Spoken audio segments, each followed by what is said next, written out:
As a Zelda fan, for as long as I can remember, I've always been obsessed with the Master Sword. I just love the design of the Master Sword, how the aesthetic of it changes throughout each of the Zelda games. Yes, that is my son.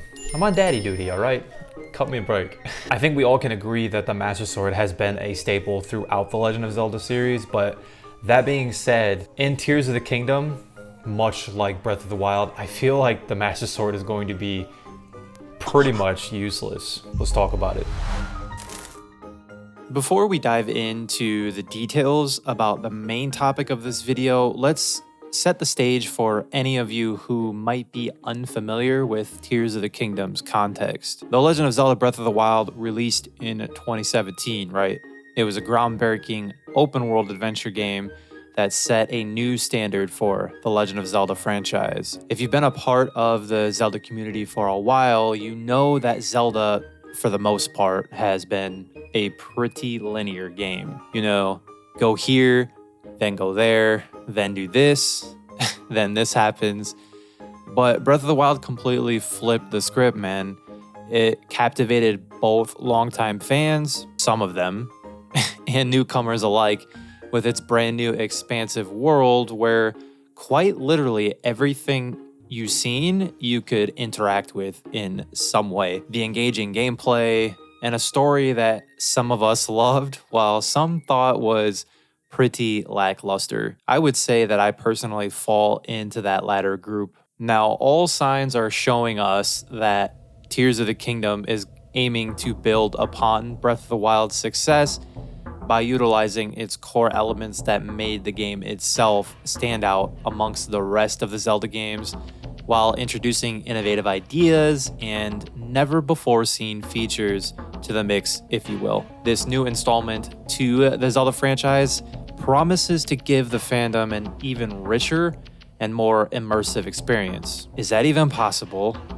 With enticing gameplay additions that could potentially alter the way we've come to understand the mechanics of The Legend of Zelda, much like Breath of the Wild did when we first got our hands on it in 2017. One of the major cornerstones of Tears of the Kingdom's gameplay enhancements from the original, and this was shown in a gameplay trailer a couple weeks ago, is the introduction of each of the brand new abilities for Link in Tears of the Kingdom. How cool were these, by the way? Let me know in the comments below this video. These abilities do seem to offer a refreshing twist on what we've seen in Breath of the Wild with the Sheikah Slate. I mean, does that thing even exist anymore? I know we've seen Zelda holding it, but it's probably not going to have the same amount of value. The abilities do seem to provide us with new ways to interact with the game world. Adding these new abilities to Link's arsenal, it's not only going to expand the possibilities for exploration and combat, but it also is going to allow for more creative problem solving when faced with the game's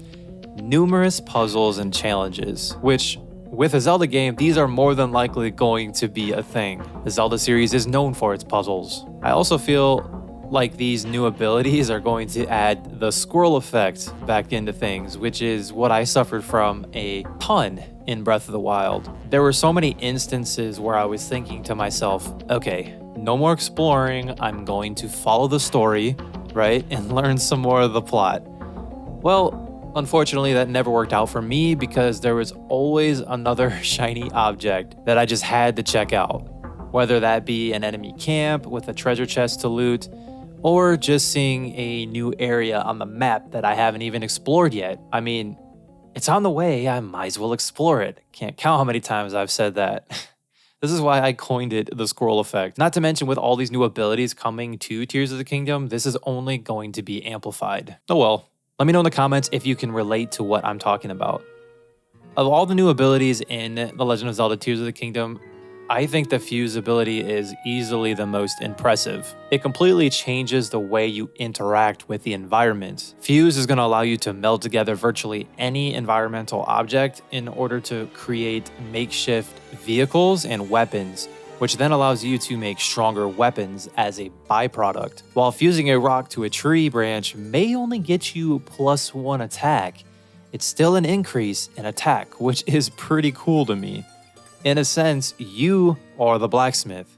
No need to go and find one in the open world, right? Like most other open world games. It's pretty epic. And hey, listen, Zelda crew, over the next couple weeks after this video, I'm going to be focusing exclusively on making tips and tricks, guides, videos for The Legend of Zelda Tears of the Kingdom. Now, I don't want you to worry, I'm not going to be spoiling the game in any way. Thumbnails will not be spoilers. I'll make sure to cover that. I'll make sure to avoid spoilers as much as possible for you guys, because that's just not cool. I mean, obviously.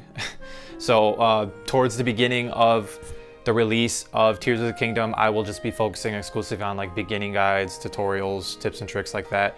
And then as the game has been out for a couple weeks, months, I'll be introducing more advanced tips and tricks videos for you for Tears of the Kingdom. If you're excited for The Legend of Zelda Tears of the Kingdom, make sure you subscribe for any and all things Zelda.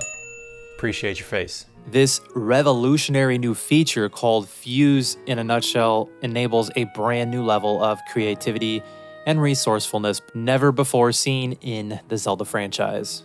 But more importantly, and to the point of the video, it has the potential to shift the dynamics of gameplay and challenge our understanding of the Master Sword's role in the series and the future beyond. What does the future for the Master Sword look like? So you might be wondering, what exactly can you do with the Fuse ability in Tears of the Kingdom? Well, as of the making of this video, the game isn't officially released, but with this ability at your disposal, we can assume that the possibilities here are near endless. For instance, you could combine fallen tree branches with large rocks to create a makeshift catapult, allowing you to hurl projectiles at a safe distance, either to defeat enemies or make your way through obstacles blocking your path.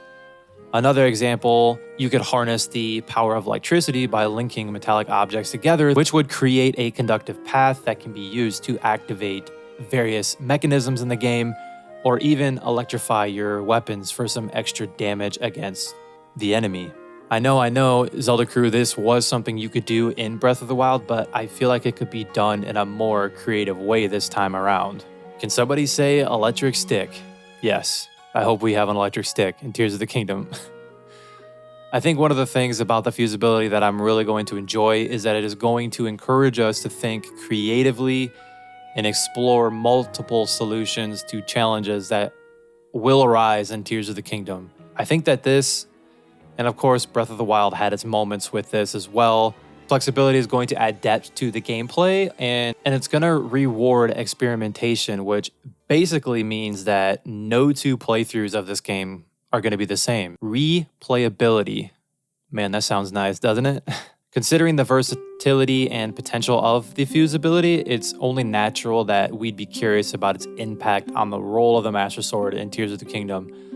As a symbolic weapon of the series, the Master Sword has always been the ultimate tool for vanquishing evil and saving Hyrule. So, my question to you then, Zelda crew, arises.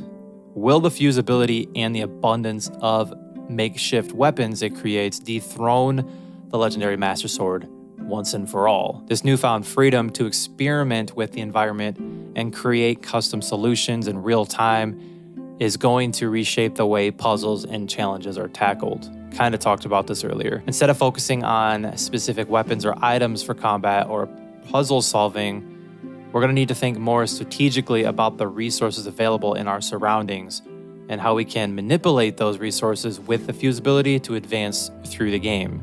The Fuse ability is also going to encourage us to adopt those different playstyles according to your specific playstyle preferences or the specific scenario you're definitely going to encounter. Some of us are going to opt for a more stealthy and calculated approach, using Fuse to craft distractions or gain vantage points, while others might lean towards a more aggressive and direct combat style, fusing items to create powerful makeshift weapons that can overwhelm enemies. I personally like taking the stealthy approach to things and taking out the enemies one by one. Look, regardless of your playstyle, the Master Sword is always going to hold a special place in the heart of every Zelda fan, and I do think it's doubtful that the developers are going to diminish its role completely.